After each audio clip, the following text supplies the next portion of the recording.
I am the Tofu Golem. Please enjoy the video. You've opened the document and you want readable text now. First, select the text you want to change. You can click and drag or press Ctrl+A to select all. Next, look at the Home tab and locate the font group. That box showing a number is the font size control. You use this because it directly sets point size, which determines how large your characters render on screen and in print. Making sure the right style is targeted prevents surprises later.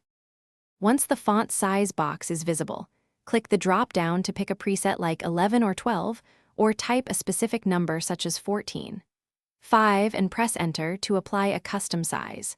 You can also use the smaller buttons next to the box to step sizes up or down, which is handy for comparing looks. For speed, use Ctrl+ to increase by 1 point and Ctrl+ to decrease by 1 point. These keyboard tweaks let you iterate quickly.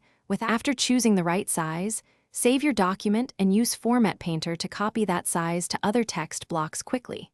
If you want every new document to use this size, open the font dialog via the launcher arrow and click Set as default for the normal template. If sizes don't apply, check whether you selected text versus a paragraph, whether a style is overriding formatting, or if track changes or protection prevents edits. Resolving those will restore normal font adjustment. Thanks for watching. Consider subscribing if we helped you today.